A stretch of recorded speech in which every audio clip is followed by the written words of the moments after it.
Oh boy, loyal listeners, do I have a treat for you. This is a recording of Benjamin Dennehy, the UK's most hated sales trainer. He was on our mastermind that we had in August, and I decided when I recorded it to take the 45 minutes that he was on and to actually turn it into a podcast for you because you deserve it as a loyal listener. You deserve the greatness, the meat, the juicy, succulent content that's getting ready to flow into your ear. Enjoy. Okay, well, without further ado, as you guys know, this is the UK's most hated sales trainer. I think that's great. I think would you still name yourself that today? Because I think everybody loves you. Okay, they may have hated you at the beginning, but Benjamin, they love you now. Am I wrong? It seems so. It doesn't matter what I do. Some people still hate me. Sales directors hate me. Sales managers hate me. But sales people and CEOs tend to like me. But it's the people in the middle that do F all that hate me. Right. I appreciate you joining us again. Always talking. I've watched so many of your videos. I have a 17-year-old son who's been working in the summer in the office. I've had him watch your videos. I think he thinks you're just more funny than understand the practicality of what you're actually teaching, it's actually fantastic. And so I appreciate you joining us. More than happy to. I mean, as I said, this is a bit of a Q&A session. I'll fire questions at me. I can't guarantee I can answer everything. I'm not an oracle. Some people think I have an answer to everything. No, I don't, but I'm pretty good at figuring most things out. And again, everything you're going to tell me is always out of context. That is always one of the biggest challenges in the world of sales. So what would you say if someone said this? It's like, well, I need a bit of context, right? And so I will do my best to help you. I've worked with insurance companies in the past, and we've done a lot of great stuff together. Started teaching them how to sell reviews. At first, they said you couldn't sell reviews. They thought there was a legal issue, but we managed to get around it. So there are things that can be done to make selling insurance a lot more easier and a lot more fun. What do you mean selling reviews? What do you mean by that? So what they do is they would contact people, and if you've got a policy, with another brokerage firm, you would say, well, look, you want to get them to assess what they currently got, because a lot of commercial stuff, how do you know your business hasn't changed since you've taken out the policies and that something in it could have invalidated? How do you know? Are you 100% certain the policy you have today will pay out? And we'd start off with a question, what's the number one reason, other than insurance company being pricks, that why we don't pay out?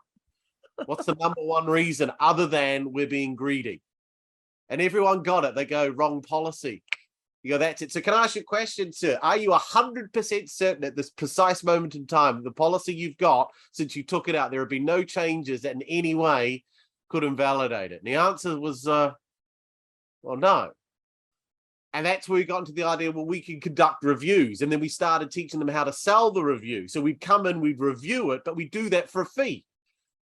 Gotcha. Yeah. Okay. When you said reviews, I was thinking Google reviews. No. Literally review what you got at a charge. And then if you decide to go with us because we can do something better or we fix it, then that obviously comes off what you invested. But it started to increase their close rate and eliminate a lot of kissing frogs because, it changed things. Not easy to do. It took the CEO about 5 months to pluck up the courage to do it, but he did it. And he said, I can't believe I've never done this before. It can be done. It's just not easy. And I won't be able to teach you how to do that today. It takes a bit of time, but I don't know if you can do that in the US. Regulated industry. But yeah, you can't sell proposals, but you can sell reviews. So let me ask you this. I've said before that you could be a really great prospector and not a very good salesperson, and you can make a lot of money because you just get lucky. But if you're not a good prospector and a good salesman, you may just die out because you don't have anybody to sell to. What would you say to that? Would you say that that's right or wrong? I mean, like any business, and I'm the same, when you first start out, you have to prospect your guts out because that's how you build up a business.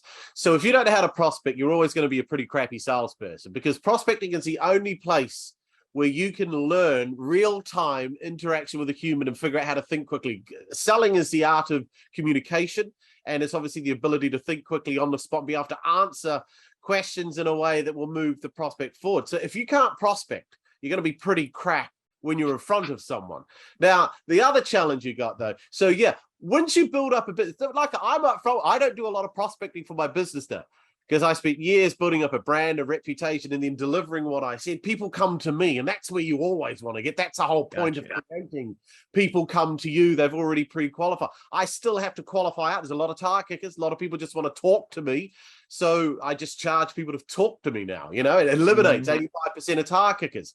So if you can't prospect, it doesn't mean you can't be a good salesman, but I think you're shortcutting it. That's why we created SDRs and account executives. Account executives couldn't be asked phoning, so they created the SDR. Yeah. And then the SDR bitches that the account executive doesn't close, and the account executive blames the leads. Yeah. So it's why don't you do the job yourself there? Oh, no, I'm too good to prospect nowadays. Yeah. So I still do prospect. I prospect for my clients. I was prospecting literally the other day. I've been recording it. I still do it because I got to keep up my skills. But yeah, I don't think if you can prospect, it sets you up to be a good salesman. So here's the thing. You were actually, when you started, your job was to set appointments for other people to go in and do the sale, correct? Yes. All right. And then there was a process of how you went from there to where you sold, and then how they looked at you after that first appointment was like, holy shit, you need to be selling. Can you talk about that? Because I think that could be relative to a lot of people. So I worked in the world of advertising and marketing. I didn't know any, so not like Yellow Pages advertising. These are creative marketing digital agencies. And these people are emotionally needy. This is the beautiful thing about creatives. They're emotionally needy, and they just want to be in front of a human being to vomit all over them about how beautifully wonderful and great they are. And the challenge they have is they get in front of people, but they wouldn't sell. So my job was to get them in front of marketing directors, brand managers. And that was easy for me. I got meetings with every major brand you can think of: Coke, Pepsi, Nestle, all of those big brands, but they never sold. So I started coming along on the meetings, and I would watch them, and it's like, well, I don't know how to sell, but everything you're doing is wrong. And I said, no. This is how you do. It's all about relationships. It's all about getting your foot in the door. All the usual crap that people that can't sell say to justify why they're not selling. Now, it takes a good 12 months to warm someone up before they give you money. And that started me on my journey of trying to figure out, well, how do you actually sell? And I read a lot of books, looked into the psychology, started doing a lot, practicing things, met up with a sales guru who introduced me to some concepts and thoughts that changed my thinking. And I said, I'm just going to get good at this. Nothing else in my life. I don't care about anything else. I'm going to focus on this. And that's how I got into it. And my clients would say, you're so good on the phone. Can you teach our guys how to do it? And I used to say, I don't know why I'm good. And they said, well, you need to figure it out, because if you can figure it out, you're going to make a lot of money. And that's where you get the natural salesman, because there are a lot of people who by nature can communicate well, but they don't know what works. I literally signed up a guy today, and he runs a very successful telecoms company. And he said, I'm great. I close, I win business. I don't have to, I've hit my sales target for the year. He goes, but I just have one problem. He goes, I don't know why it works. I don't know why what I do. And he goes, and I've watched you and I've listened to you, and I go, I do that. But you can tell me how to make it work. And if you can't repeat things, if you don't have a process that's repeatable and replicable, you're lucky. That's true. That's very, very true. I have to say that. I mean, it works for me, but I would have to say the same thing. I don't know why it works. I think a lot of you guys would probably agree to that, right? We just have our way. I think some of us are process driven, but I think a lot of us wing it and do pretty good. So, well, that's it. I asked the average salesperson, why'd you win your last piece of it? Why'd they buy from you? And now I say, oh, we got the right good pricing. They like me. No, seriously, really, why? And they go, that's it. No one buys for your reasons. They buy for theirs. Yeah. When was the last time you bought anything because you just like the sales guy? Yeah. It's like, I don't need insurance, but he was so nice. I thought, bollocks to it. I'll take out another policy. It doesn't happen, but that's what sales folk tell themselves, right? So no, they buy for their reasons and their reasons. Unless you understand that, you're just lucky a lot of the time, or you're an order taker. Everyone needs insurance, right? They've met with the other three they didn't like. You came in slightly better and asked a few better questions. And I said, you know what? I can't be asked doing any more of this. All right, let's do it. So if you don't know why you're good at what you do, imagine hiring a lawyer And you say to the lawyer, so why are you good? He goes, I don't know. Juries just like me. I have a winning personality. Yeah, you go, you know what? I'm going to go somewhere. Or you hire you're a surgeon, right? So how come your patients don't die? I don't know. It's luck. I do enough of these, you know. The numbers game. These are professions. Lawyers are professionals, you know, and so they can tell you why they're good. But salespeople say they're professional. You say, why are you good? Just my personality. Right? So That's so true. It's so true. It is. But as you said, they're buying for their reasons. So People, let me ask you, you really hit on prospecting a lot. And I mean, you make it simple, right? If none of you guys have seen his videos, he basically says, hey, this is a sales call. Do you have 30 seconds? And like everybody like says yes. And it always lasts more than 30 seconds.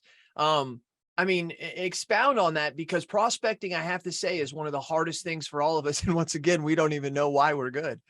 Right. So it comes into a lot of mindset and belief too. So the average person growing up, I bet you're all taught the same things. You're all from the US. I'm from New Zealand originally. All of you were taught growing up that it's rude to interrupt, weren't you? Mm-hmm. Yeah. And that you should never talk to strangers. So we get taught these things. Were any of you told that none of those rules apply as a grown-up?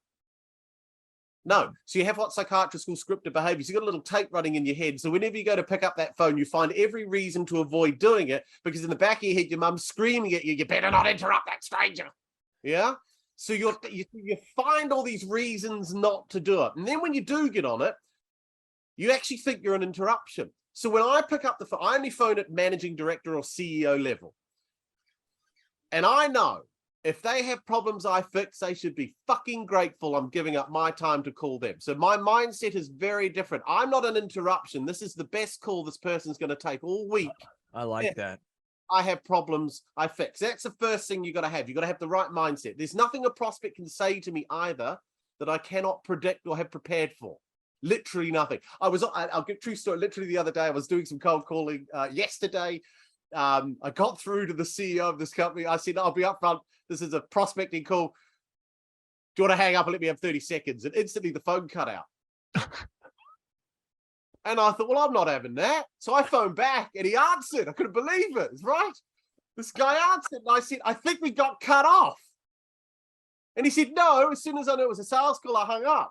I go, would you want to hang up now? He goes, well, what are you trying to sell me? And then I said, all I'm trying to do is figure out if you have problems I fix. And he hang up again.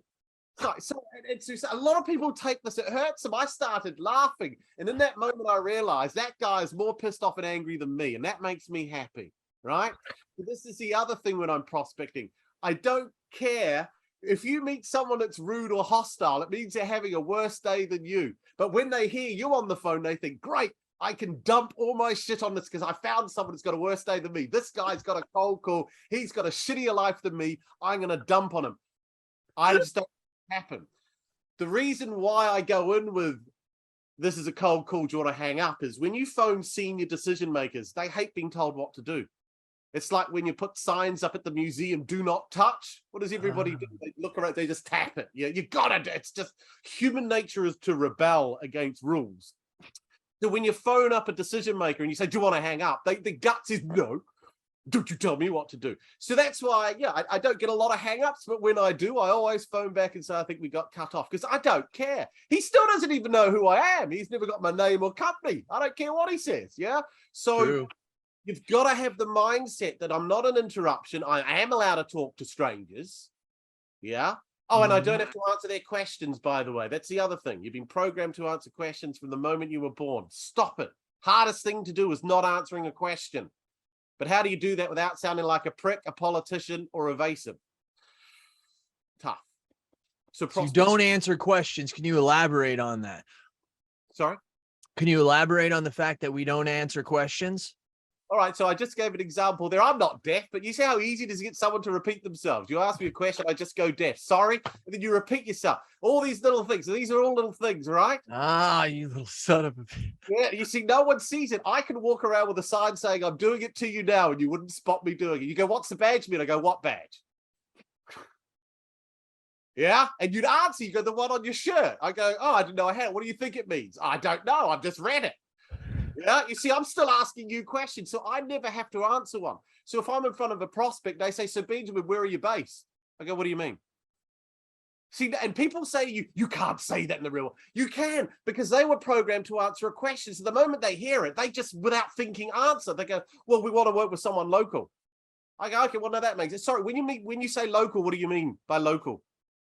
Because he could mean the East Coast of America, or he could literally mean the city of New York. You know, I don't know Right. what he means by local. So I said, well, what do you mean by local? You know, are you an insurance salesman? What do you mean? No one ever says, are you an insurance salesman again? What they say is, well, I'm looking for an insurance policy. Why? Yeah. Yeah. So everything I do is the art. I've got to get them to tell me what's going on. And you can't do that by answering questions. You can only do it by asking. But it's a real hard skill to master. It's called Socratic questioning. Answer a question with a question. Like Socrates, obviously. Socrates created it. How did he get his students to figure out philosophy? They'd ask him a question, he'd ask them one back. Forces you. You can't convince anyone of anything, but you can get them to discover for themselves why they should have something. Oh, shit. That's So good. selling isn't the art of convincing or persuasion, it's the art of discovery. If I get you to realize that you don't have a policy that's going to cover you, and you come to that conclusion yourself, what are the chances of you not buying? But if I tell you, it looks like your policy's not working and I haven't got you there, they'll say, well, of course you're going to say that. You're a bloody insurance salesman. And I've Yeah. had people say that to me before. So yeah, that's I like that. Yeah. When someone phones me up and says, you know, why should we use you? I go, you probably shouldn't. That shuts them up, right? Because they're not expecting that. The other thing you don't want to do is ever justify and defend anything. Because the moment you justify and defend anything, what do you sound like to the person on the receiving end? A dodgy, slimy, sleazy salesman. Mm. Yeah, Yeah, 'cause you're justifying and defending. So someone says, well, why are you so expensive? And you, well, because we offer, and then you start, and then you say, well, that's what every other bloody salesman said when I had them in front of me. So you don't answer it.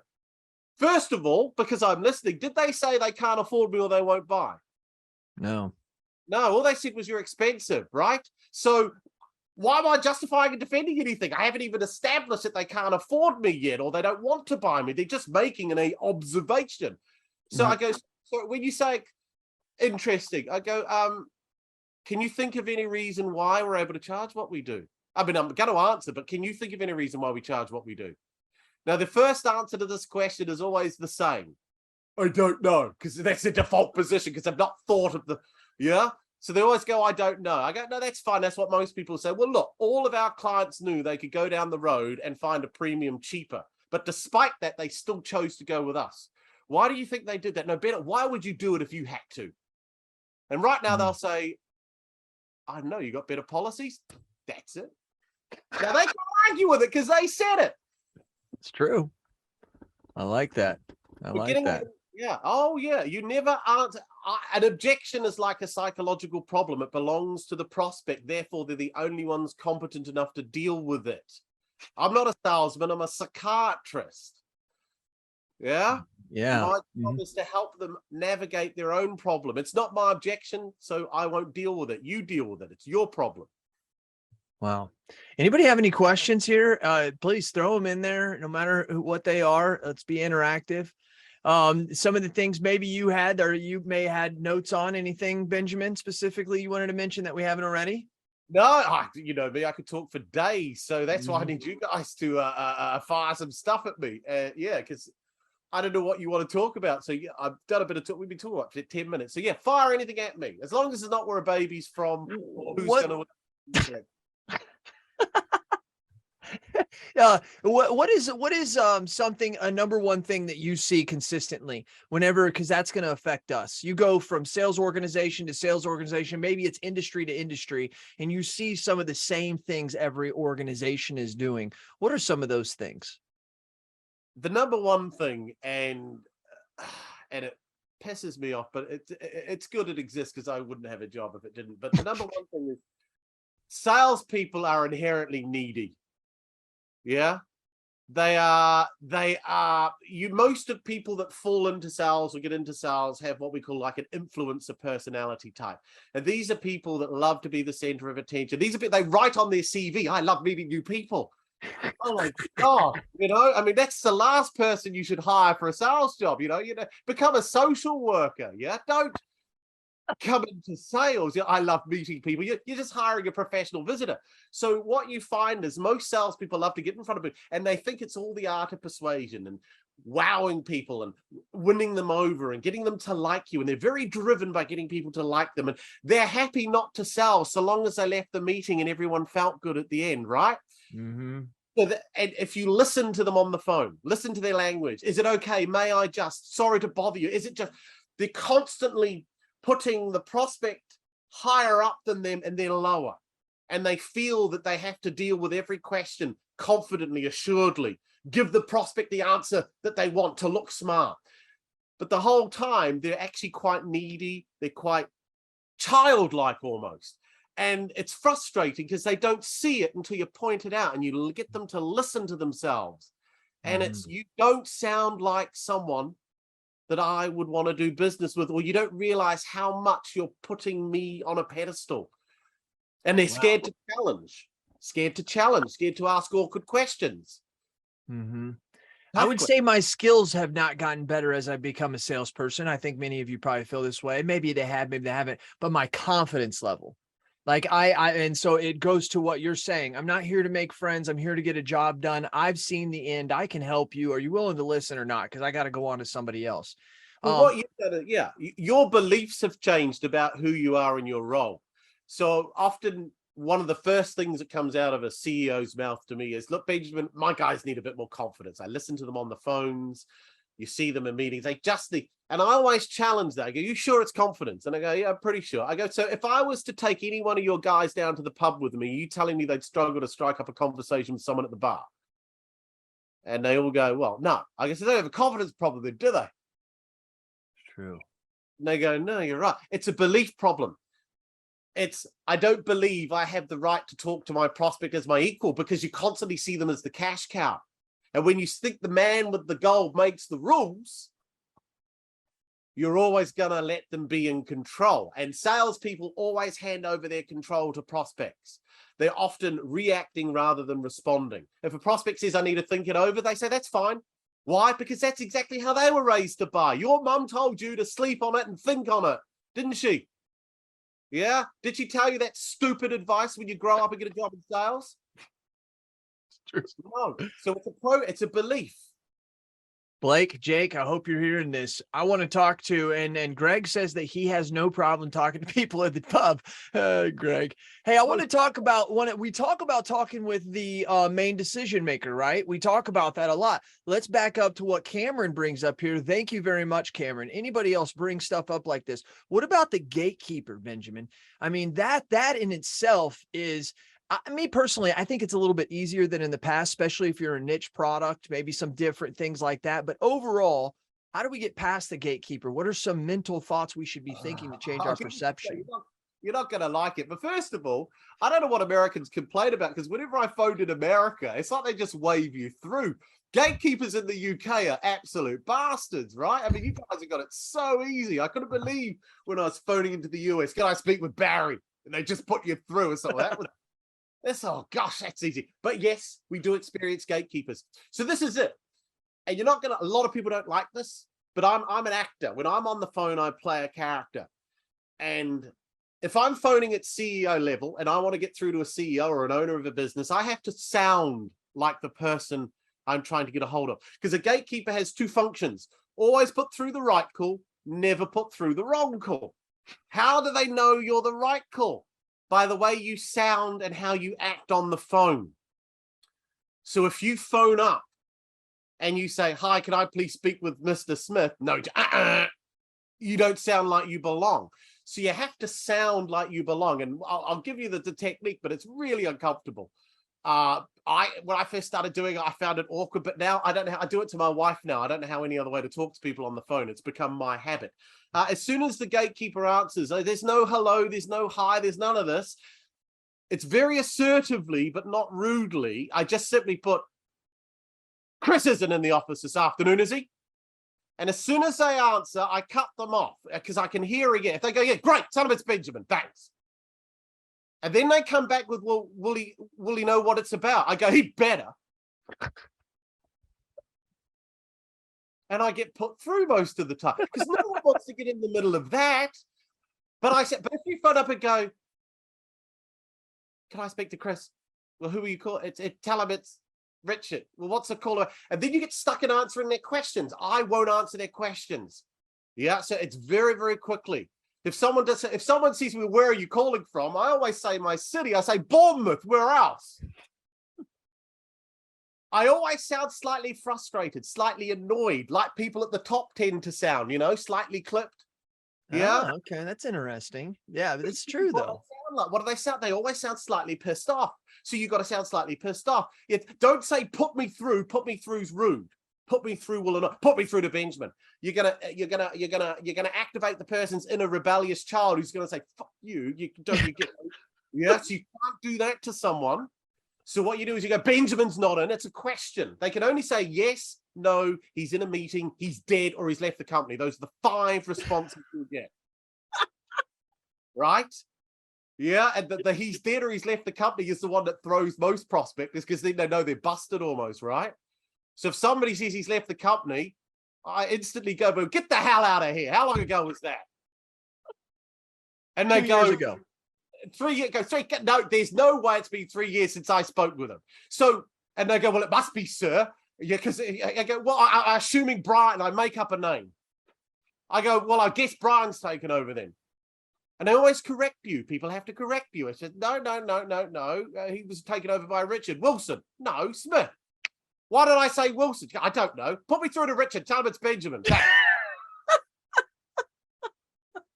This is an app. It's very tiring. So when I would do process, I could only do this for like 90 minutes because it's quite draining because I'm not that guy. But for 5 seconds, I can sound like the guy I'm trying to get a hold of. Gotcha. What's this? What about people who are interested but want to wait? What does that mean? I don't know what that means. What do you get them to take? How do you get them to take action now? How do you get somebody to express urgency? Oh, so this is at a sales meeting, I guess. Yeah, well, yeah. What are the people? So you're talking to somebody and they said, no, I just want to think about it. How do we close them? How do we get them to take action? You get treated the way you deserve to be treated. So the simplest way of not getting think it overs is you tell your prospect they can't give you a think it over. Do you know how easy that is? I do it all the time. At the beginning of a meeting, I go, look, and if we don't say no to each other, we'll agree a next step. And they say, sure. I go, what I don't want to do is get to the end of this meeting and you say to me, I need to actually no better. And then before I even finish it, I stop myself and I go, can I ask you a question? What does a think it over in your world mean 9 out of 10 times? And what does everybody say? It means no. I go, so can we not do that? If you want to think it over, just tell me no. Ah, that's good. Eliminated the think it over. I get a lot more no's. Yeah. Right. But I don't want to think it over. I'm either moving forwards or I'm moving on. Because trust me, the only person thinking it over is the salesman thinking, I wonder if they're thinking it over. Yeah. No one has ever forgotten to buy from you. Let's put it like that. Oh man. Yeah. That's I like that. I like that. Anybody else? I'd rather, you're right, Vaughn. I'd rather have a quicker no. I mean, just let's get it over. Our job is to disqualify, not qualify. And that's one of the, most people focus on qualify. No. There are more reasons for you not to give me money than there are for you to give me money. So I'm going to go through the reasons why you can't. In fact, I tell people the 3 reasons they're not going to buy from me, even if they want to. And then they argue with me why I'm wrong. It's like, they don't see this, but it's just unbelievable. And they argue with me that I am wrong. And it's like, I'm just helping you get out of this. Well, I had a CEO once literally say to me, none of those will be a problem. I said, are you sure? He goes, yes. I go, it's a lot of money. He goes, no, it's not. He said it, not me. And then I said, well, what about your people quitting? He goes, I'm a recruitment company. I don't care. I go, touche. That's a good answer. And then I said, well, you've thrown me because I was expecting you to kick me out about now. He goes, well, you're not. And it's like he feels he's in control, but I've completely choreographed it, right? I walked out with an order because I was in control. Selling is about being in control. Most salespeople give it away because they think the man with the money makes the rules. Money is useless if no one will take it. And if it's amazing how prospects suddenly their spine straightens the moment they think you won't sell them something. Because now their money has no power. That's the only thing they had going for them. They got the problem, they got the pain, they got all the only thing they had over you was money. And then you come and say, I don't need your money, I'm fine. Do you know how much money the insurance industry makes? We're recession proof. Did you not know that?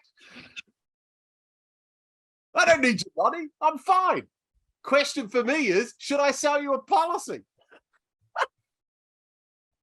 You got to flip mindset. Opening line for cold call. You may have mentioned one. Is that the same all the time? Cameron wants to know. Give a few options. There are several you can use. So I've worked with the biggest currency trading firm in the UK. Britain's big on financial services, and it's a currency traders, massive industry. So there's a huge one in London, and any financial officer in the United Kingdom, if anyone phones them, the first thing out of their mouth is this about currency? It literally is. It's just so it's a real struggle for people in the currency sector. So I was in there, and if you think pressure is you sitting at home prospecting, you imagine sitting in a room with 50 currency traders and the CEO watching you make cold calls. Yeah. So I understand pressure, right? And of course, half of them want you to fail, because if it fails, then they don't have to change. And the other half want you to win because no one wants to see you completely crash and burn. So they have mixed feelings. And all of them said to me, they're all going to say, is this about currency? Is this about currency? I want to say.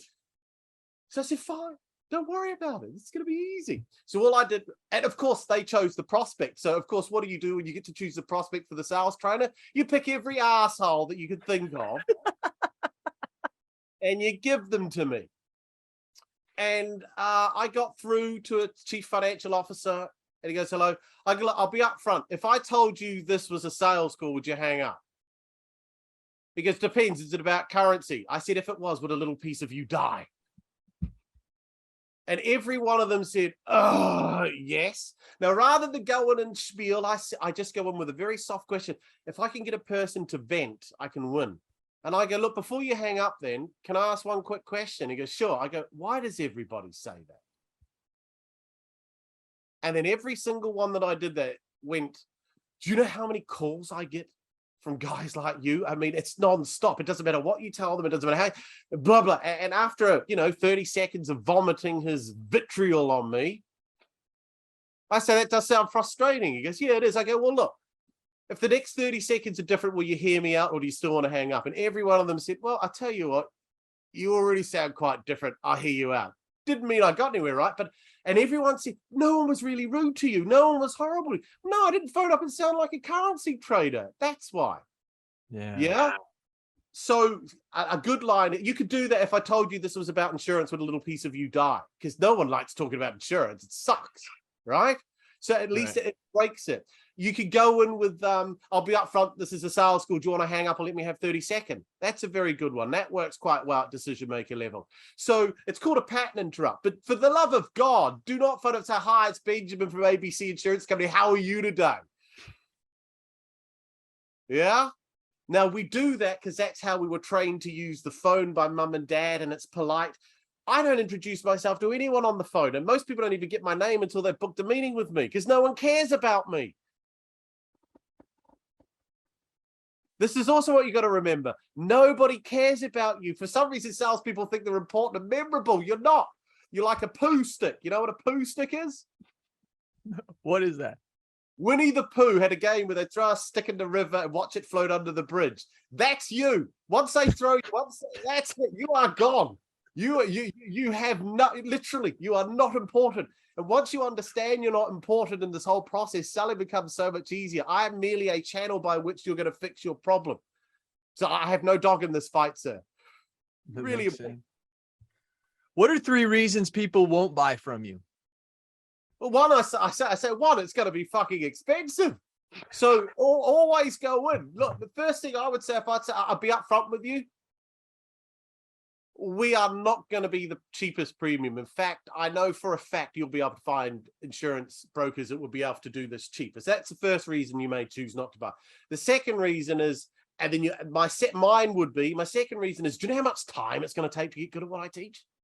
I said, this isn't a 2-day workshop. I said, this is going to take ages.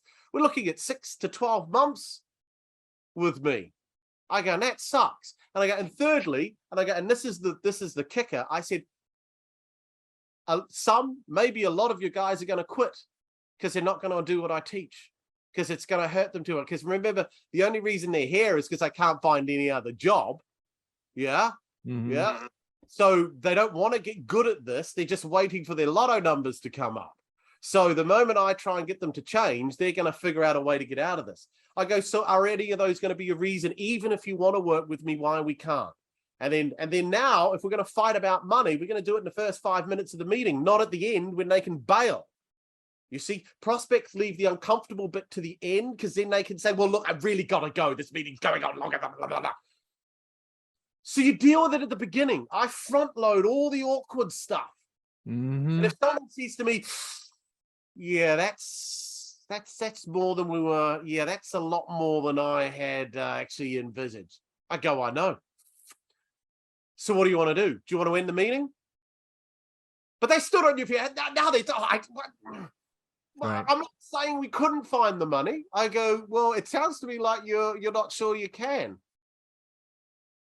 Well, look, if I genuinely believe what you have could work, then I could find the money. I don't believe you. No. And then they're arguing with me.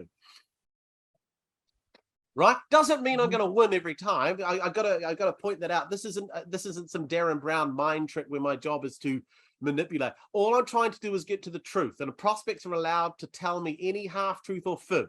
There's nothing they cannot say. They can say they're the decision maker when they're not. They can say they're not the decision maker when they are. They can say it's urgent when it's not urgent. They can say it's not urgent when it is urgent. They can say they have budget when they have none. They can say have no budget when they've got all the money in the world. There is literally nothing a prospect can't say to you that is beyond the pale. So because I know everything coming out of their mouth is a half truth with an exaggeration or an omission, I'm going to get to the truth. And if you tell me I think I could afford it, I'm not going to take that. I think that's not enough. When you say I think, you need to say I'm pretty sure I can't afford it, didn't you? No, we could afford it. Well, I don't understand because 2 minutes ago. Yeah, so these are tough conversations.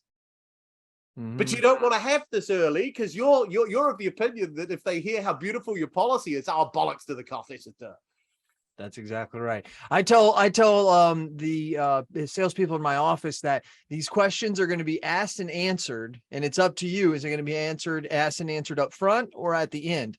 Because if it's answered at the end, it's never good. It's never good. Not only that, when you ask them up front, you're kind of tying them down, and they become liars if they change it at the end. This is it. It's an integrity test too.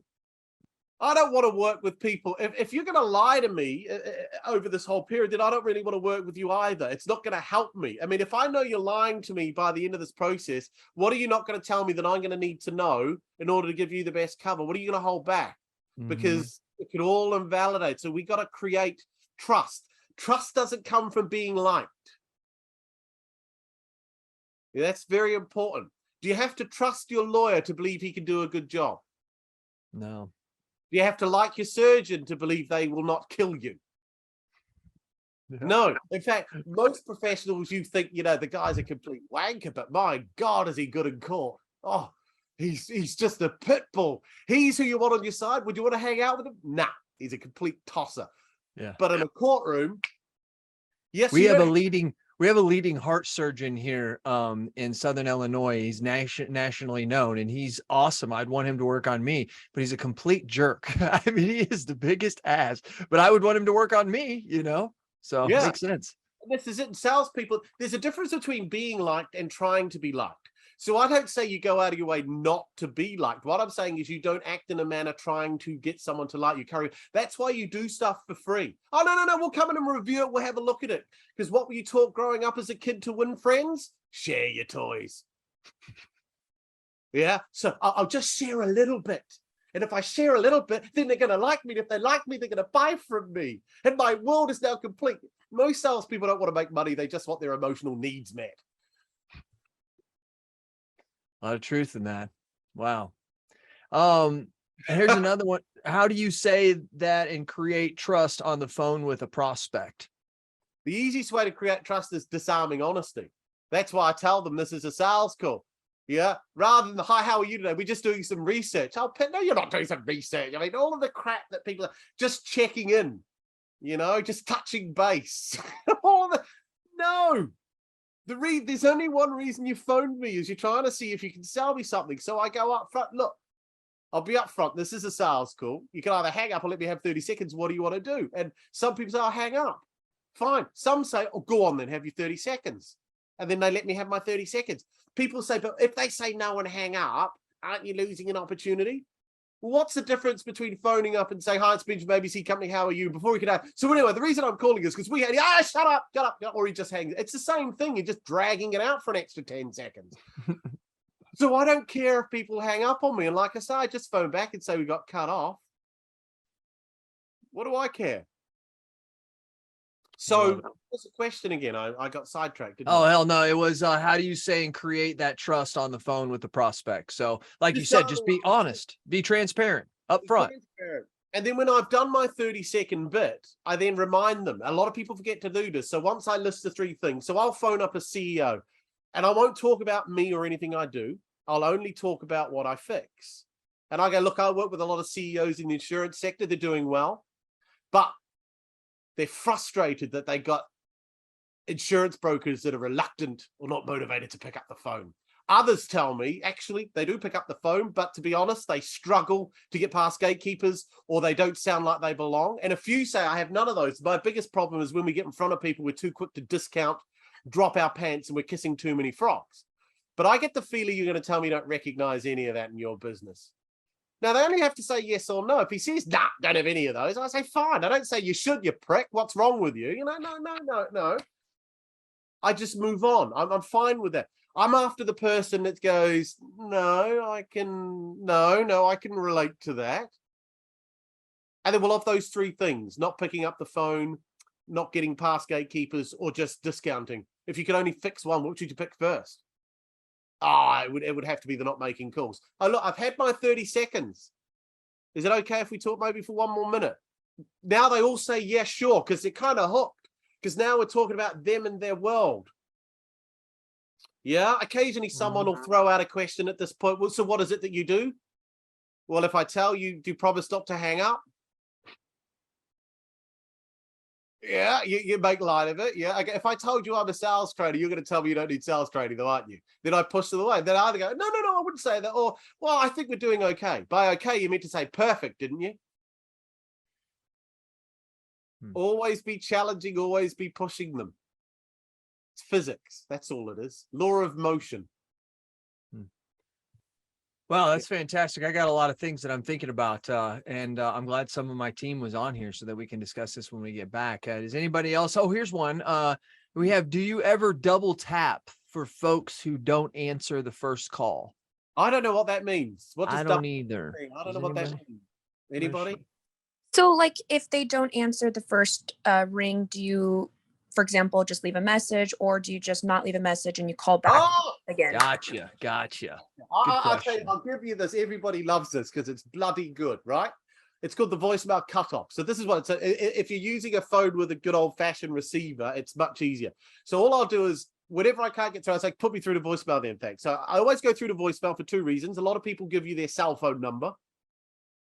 So I'll call a cell phone, and I'm sure you're all, so always have a pen handy. Second, I want to hear what they sound like, because I'm big on personality profiling, and you can tell a person's personality by their voice message. So a dominant personality just says, it's Benjamin, leave me a message. If it's a salesperson, it's, hi, Benjamin, sorry, I can't take your call today, leave me a message, I'll get back to you. You're happy, clappy, Tigger on speed. Yeah. An HR director is more like, I'm sorry I can't take your call. I'm in meetings all day, but I will get back to you as soon as possible. So that's a HR sort of steady related. Then you've got the competent, the accountants, the engineers, and the solicitors. You phone through there and it's just mailbox 6 full. Change the message. So you get to figure out the personalities, right? So personality is very important to me, because once I know what they sound like, I know what I'm going to behave like.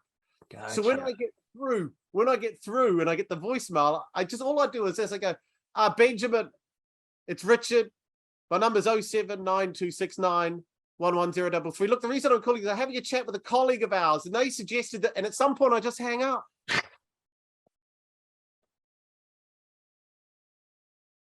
I love Do you know how many? The currency trader said, does that work? Next thing I know, I'm getting text messages from finance ringers saying, got your message, it's urgent, call me. Because curiosity killed the cat. And I know this because I got in front of a CEO listed on the stock market here. And I did that to him. And at the end of the sales meeting, because we agreed to do some work together, I said to him, do you remember how I got here? He goes, no, what do you mean? I go, how was it that I got to be sitting in front of you today? He goes, well, you called me, I remember. I go, yeah, but what did I? He goes, that's right. He goes, you left a message.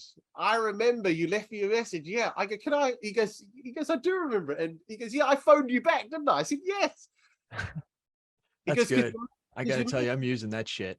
Yeah. I got you. And I asked her, and this is a true story. I said to him, so I need to know, because I think I know, but I need to hear it. Why did you call me back? Because you were with a colleague. Someone mutual of mine. I'm thinking you can do something to help me out, so I'm going to call you back. He's a bit more direct. He goes, I heard your message and I thought either this guy's an idiot or maybe he's got something. I didn't know which one it was. I'll take that because he phoned me back. I have no pride. I have no ego. I have no shame. I don't care. I mean, for goodness sake, look at the hat. I mean, it's not so bad. But you know, I'm trying to feed my family. That's what I'm doing. You know what I mean? No, yeah. No pride. The worst that can happen is if someone hangs up on me. Mm-hmm. That's the worst that can happen in the world of prospecting. See, the voicemail cut off, it's got about a 40% callback rate. And the beautiful thing with that is, and this is why it's so good, if someone phones you back, what does it tell you about that person at that precise moment in time? They're free to talk. Because no one phones you on the way to the toilet or into a meeting. So all the usual, I can't talk right now, I'm busy. And as soon as they phone, I know they're calling me back because I keep a track of who I've done this to. And then I just go, as soon as I go, hello, Benjamin speaking, I sound like them. I sound grumpy because I know I go, hello, Benjamin speaking. And they go, yeah, Benjamin, I had I got a message from you, but it cut out. I go, so who is this? So I get to be like them. And they go, it's Richard at ABC. I go, oh, Richard, you are going to hate me. I was actually a sales call. I bet you're regretting calling me back. And they go, oh. I go, so do you want to hang up or let me have 30 seconds? No one can hang up on someone they phoned. So they don't. You don't call somebody and then hang up. They can't hang up on you. So they all say, oh, no, go on then. I'm free at the moment. I know you're fucking free because you wouldn't have called me if you weren't, right?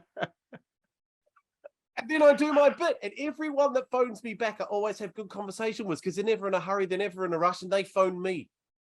So it's what I use. It's the only. And even if they don't call you back immediately, they can call you back 2 or 3 hours later, but they're calling you back because they're free. Calling me back, yeah. I like that. It's not a magic bullet, and it's not 100%. But if you get 40%, if you do this 10 times, 4 of them will probably call you back. That's the ratio. But that's 4 senior decision makers phoning you. That's good. I'll take that statistically. It's a good number. We have a set hard in fact rule here. 1 o'clock is when we got to go, and we're a little bit past it. But for you, it's always worth it, Benjamin. Benjamin, I'll definitely talk to you again. Maybe some of these people will. We will see you in New Orleans. Looking forward to that. It's going to be fantastic. Hey, everybody, I do appreciate. Sorry once again for going over. I know I try to stick to that. It's always day one. You know. Until next time. I believe in you every time. I'll see you guys later.